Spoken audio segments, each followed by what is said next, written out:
Hello and welcome to today's video. Please ignore this odd angle. If it looks odd, I'm standing up to film because I don't feel like fiddling with my tripod to get the angles and everything right to sit down. But today I thought it would be a good idea to go through all of the project panning items that I have going on right now because I'm kind of at peak project pan at this point.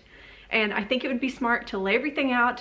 That way I can see what I'm using and see what I'm supposed to prioritize. So I thought I would just bring you along and do it with you guys. I hope it ends up helping me too. So why don't we go ahead and get into it. All right, as we get started, I've sorted these items, first of all, into groups, like what project pan they're in. And then I think once I go through quickly which is which project pan, I think I'll sort them into like primers, foundations, and just kind of get a better look at it. That should help me kind of organize it better in my head. So first off, we have the Partners in Cream project pan. I have 4 items. Back there, we have 11 favorites in 2021 project pan. Then in the back right, we have Drop 10 Before Summer. These items up here are my newest ones, my Graveyard project pan. I have 6 of those. And then we have my Pan Those eyeshadows. So I'm gonna go ahead and kind of speed sort these into a little bit better of organization that makes a little bit more sense to me so that I remember what I'm actually working on.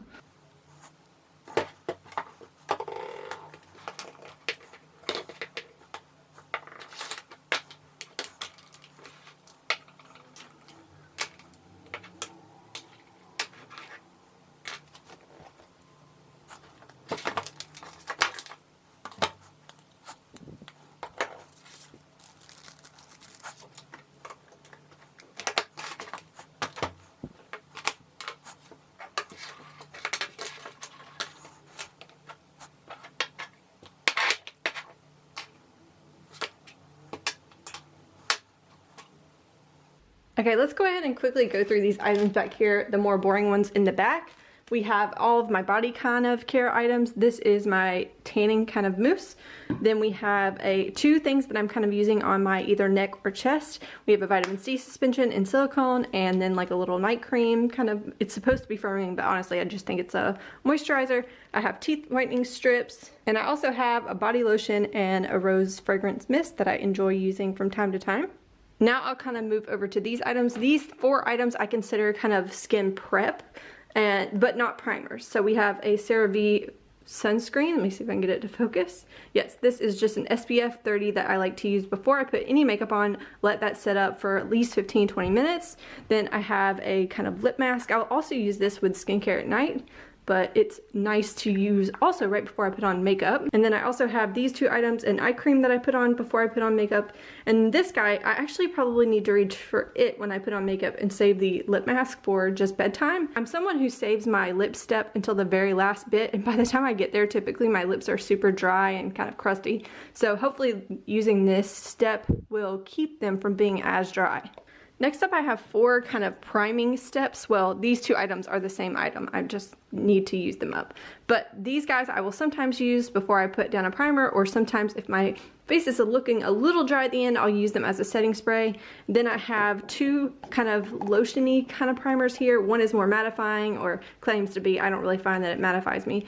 Feels like a lotion. This one is more of like a radiant kind of lotion, has a little bit of glow that it gives to your skin. So depending on what I want that day, I'll reach for either one of these. I think that's pretty good for primers. I don't think that's overwhelming. Granted, I do go through primers pretty slowly, and I think from looking at this, I definitely can see that I need to focus my efforts on this one before I focus my efforts on this, because this one's definitely going to take me longer to use up. Next up, we have 2 foundations here.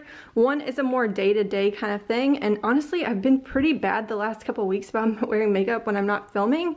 So this would be the foundation step that I use on days when I'm not filming, and I need to really get on it because we have pretty much all of this that I need to use up, and a little goes a long way. And then I have my filming foundation that honestly, I probably will get through this in a couple months, but it does a little bit also goes a long way because I don't need a ton, and it's pretty full coverage for, well, let's see if I can get this lid on. It's pretty full coverage for me considering that I don't need something this heavy duty day to day. Next up, we have 2 concealers.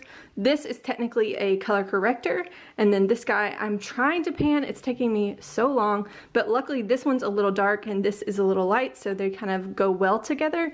I wish this was a little bit more full coverage because I still sometimes, especially if I'm filming, I still need to reach for another concealer. But all in all, I don't think that's overwhelming or too much, so that's good.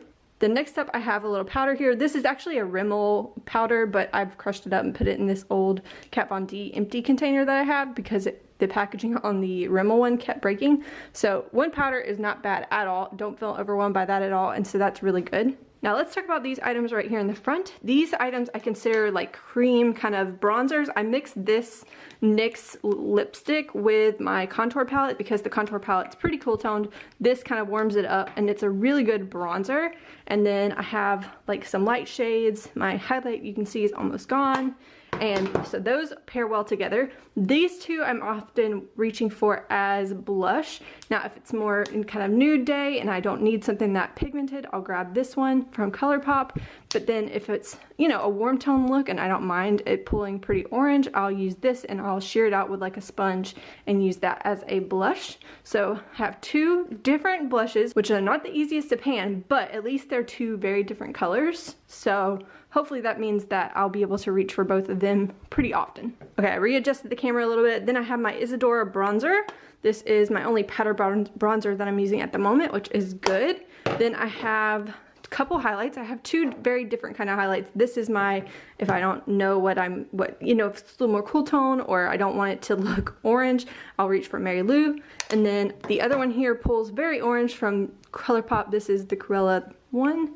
And I love this thing, but it is super glittery. I don't know if you'll be able to see it. Nope, can't see it at all. Let's see if that makes it look any better. Can you see that there's a definite orange and definitely glittery kind of shimmery look to it?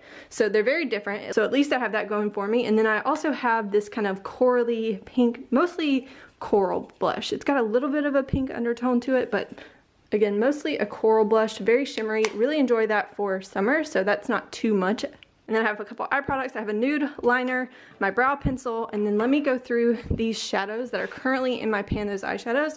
We have the Sol Monet palette, working on this shade here. And sadly, I have two very similar shades. This one, the Raisin shade from the Mini Lila palette, but also the Marvelous Mauves shade. I think it's called Spaced Out. I'm working on this one. They pull very similar on me in tone when I wear them, so that's kind of hard to work on two very similar colors. And they're both mattes, meaning they're going to take a lot more dedication. Then I have this bright green kind of shimmer here. And then next up, we have a dark shimmery kind of satin brown over here. And then in the Modern Renaissance palette, we have Primavera down here. All in all, the eyeshadow isn't bad. I am a little bit overwhelmed because I'm not quite enjoying reaching for two similar colors, but I'll get through it. And then the other guy here is an eyeshadow technically, but I'm using it in my hairline for like my uneven hairline to kind of even it out. So it's just a dark brown shadow from an old Tarte palette. Like you can see, I've definitely like almost finished it. And then I have Good Pan in the blush. I really want to finish that one day. It's kind of bulky, don't really enjoy the packaging, but I did like the formula, especially the blush in here. And then last up, I'm actually surprised that this is my only lip product right now, besides like the lip masks. I really thought I was working on more, but I'm not. I literally went through my notes and everything. I have one lip liner. I guess that means that I need to look into putting a gloss into my project pans. I did just finish up a gloss, which is why you haven't seen any out here, because I just finished one. So that's good. I realize now I have some room to be panning some additional lip products, which, yay. Okay, that's everything for today's video. I hope that wasn't too like unorganized or just boring, but yeah, hopefully that's helpful for at least me. Maybe y'all can also get some tips about how you pick items for your project pans based on seeing what I picked for mine. If you have feedback for me, please feel free to leave that in the comments section. Make sure you say hello, and I will see you in the next one. Bye.